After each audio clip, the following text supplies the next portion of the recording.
Hello, friends. Hi, how are you? We continue with our email marketing, a series. So the reason I'm actually creating this series is to really help you find if you have any gaps in your marketing currently and where you could gap proof those gaps or add to what you already have.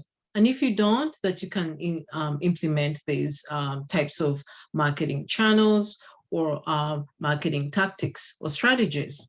So my name is Rachel Kaiser, and I am the CEO of Medspa Profits Marketing. And I am right now really wanting you as Q2, which is the second quarter of the year, the next 3 months, if you can really take a chance, step back a bit and review or check in or audit what your current digital marketing strategies are or digital marketing channels. So as I said in the previous video, one of the easiest and really lowest and highest ROI, lowest in terms of budget, but then also highest ROI forms or channels for marketing is what we call the email marketing. So I hope that you have incorporated that. If you haven't, I'm going to just talk a little bit about it. So email marketing is a form of marketing where it's done online or it's digital, electronic, that is, instead of the old way. And the old way can be okay too, which is called the direct marketing. Email is direct marketing in forms of electronic or digital, rather than mail, let's say, slow mail or postcards or things like that. Those are also other forms of marketing. However, with this level of Medspa, most of the people at least can really have the ability to go online, and therefore that is the place that where you should probably find them the best, and it also reduces expenses in terms of marketing budget. So today I'm going to talk about what some of types of email marketing could be that you could use, and then we can go from there. So what are some of the types of email marketing? Before even I go into that, my hope is that you actually have found a way of capturing emails for your either customers or potential customers. So potential customers are people who may call in, they want to get more information, maybe they're not ready to buy yet, or they may be buying, but in some time in the future. And then you capture that information, their information, email, name, phone number. My hope is that you do that. And also, I hope that maybe you do have our patient management system or client management system that allows you to do that. And so that if you do that, that you can actually collect those emails in what they call an ESP, which is an email service provider. Again, I'll be giving some examples in another video, but right now I'm talking about the types. So an email service provider is a platform or an app that would allow you to send email at a large scale. You may have maybe your patient management system may have that, or it might not. And also we have what we call a CRM, which is a client relationship management system. So some of those do have a dual functionality or utility. In other words, it could be a CRM and then also be an ESP. It may have that, or it could just be that it doesn't have. If you have one that has both, that would be great. There's some on the market from low to high, depending on what it is you want. But then in terms of just really marketing, sending out emails, you want to have also a platform that allows you to have or format your emails into what we call a template. You want to templatize those. I'll talk about those in another video. This week I'm talking about email marketing. So these are opportunities that I'll talk about that. But you want to make it easier where you have a set format so that when you come in and you're posting something, you know what it is you're talking about and the format is the same. You already have set it up. Okay, so I'm going to talk about a few, types of emails that you can send out. I'm going to just give 3, maybe a bonus one that we can talk about, but there are many more. And those are some of the things that, we can talk I can talk to you about. I don't want to go into a very long video. I just want this at least to give you some of the main ones that you should make sure that at least you have. So one of the first ones would be a welcome email. Okay, I'm going to combine that. Would be a welcome email and also a thank you email.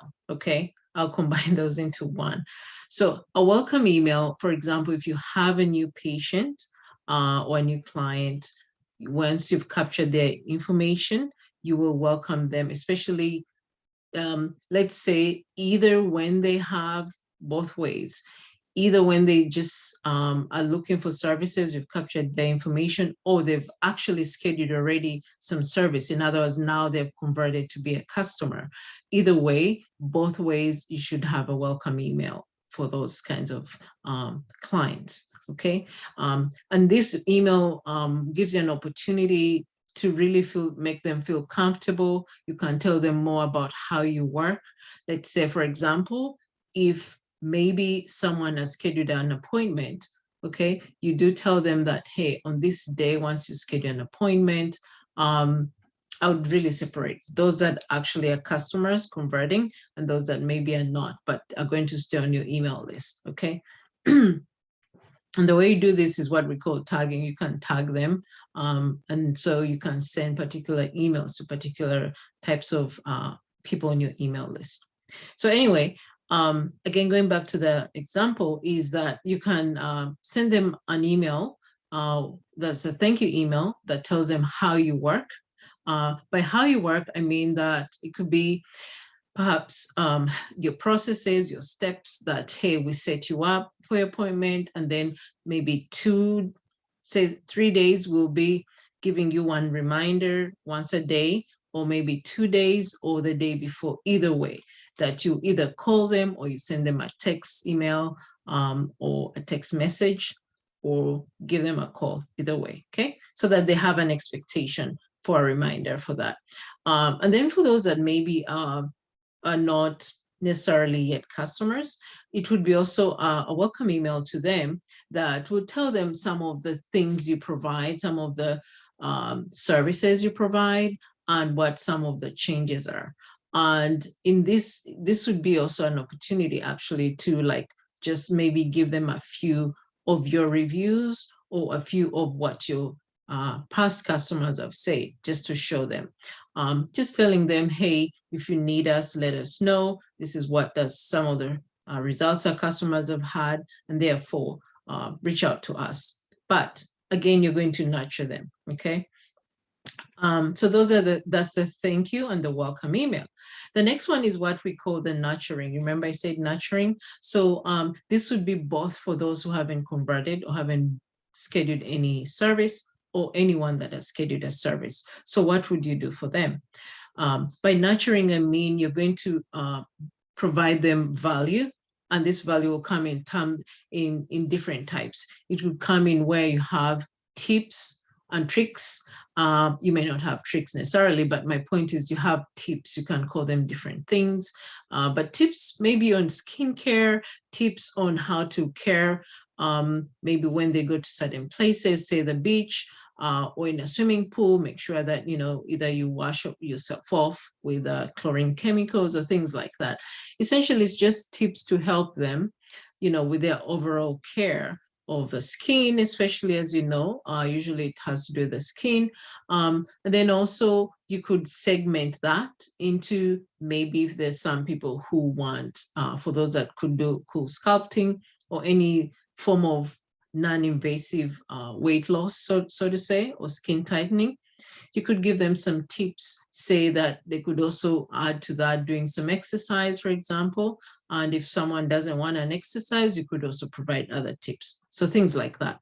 Because eventually they'll really like the information you give them, and they'll want to come actually for those services. Because sometimes people are hesitant at the beginning, they may not know what to expect. And then when they get that getting to know you, it builds trust, and then they will come, you know. So those are some of the ways of nurturing.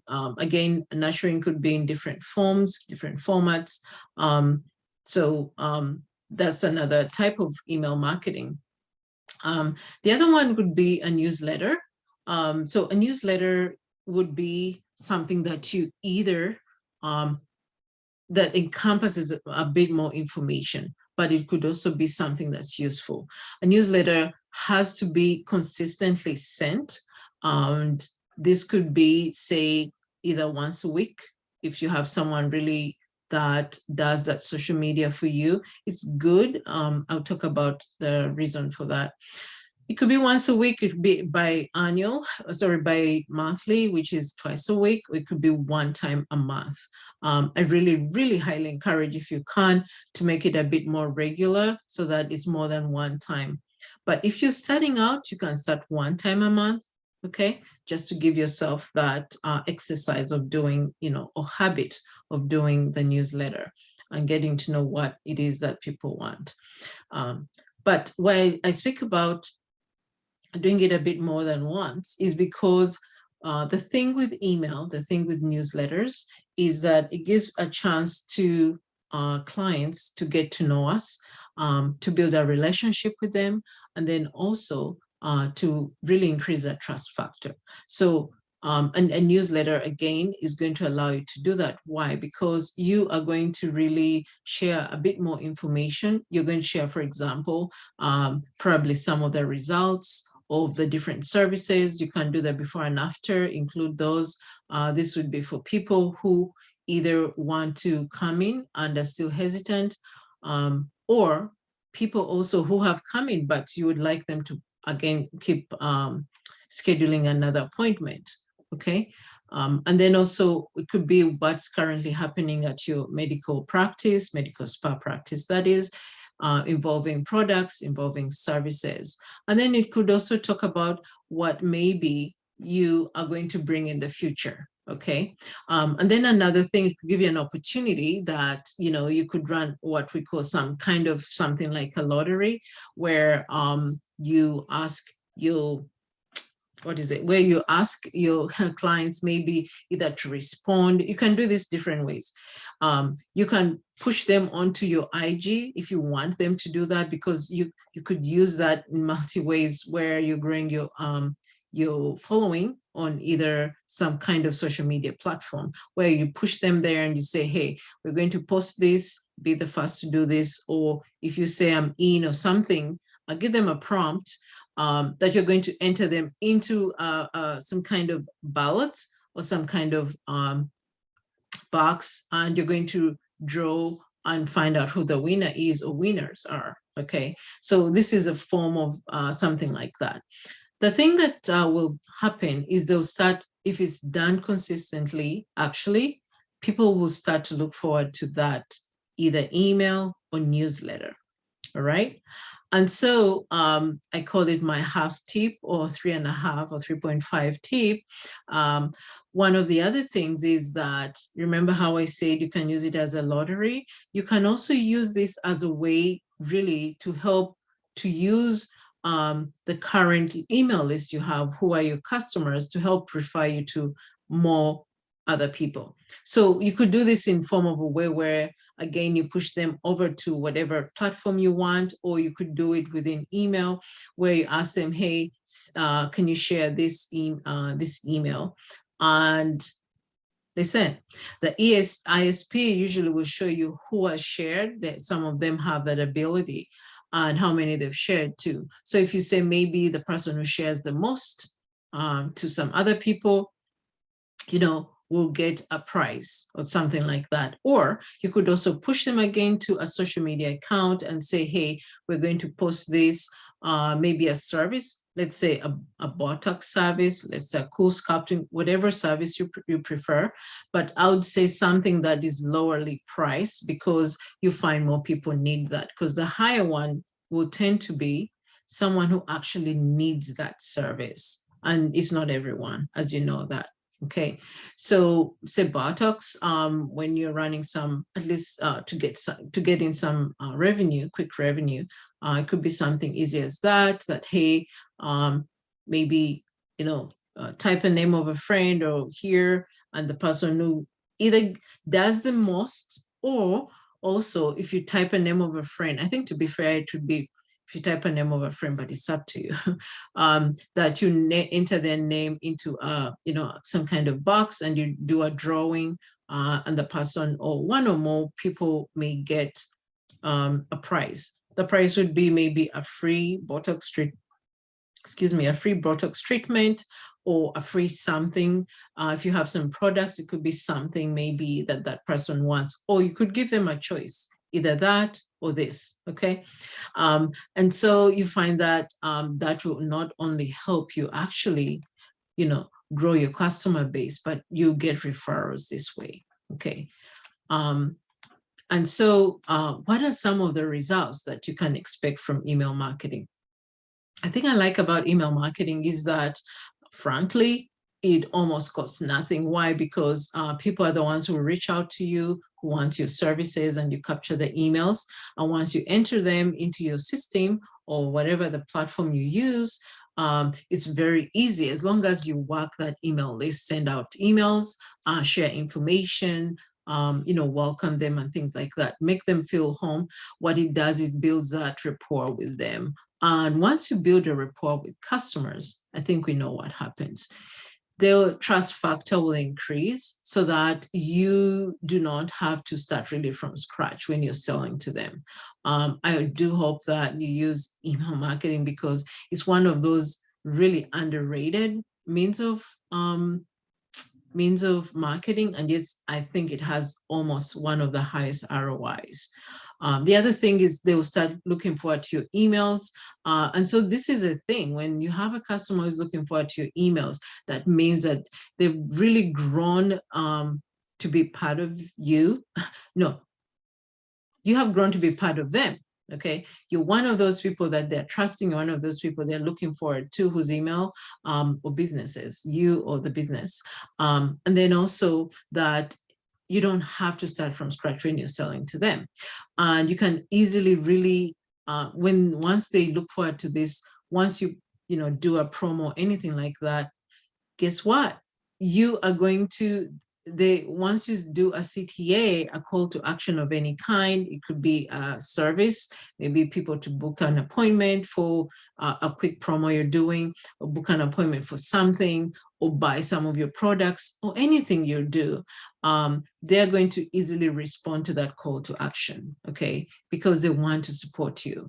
I'll tell you, once you get a tribe that really believes in you, believes in your business, believes in your services or products, it's going to be really easy, an easy sell. But the thing is to keep that trust, of course. Okay. So in conclusion, what do we have here? We know that there are different types of emails that can be sent out. We know we know that email has one of the highest ROIs, return on investment, and very low, really low budgets in terms of how much you have to put in. Maybe the most could be paying a monthly fee for your email service provider, the ESP, but the budget for that is really low. And someone who, if they're already doing your marketing, they can help you with that.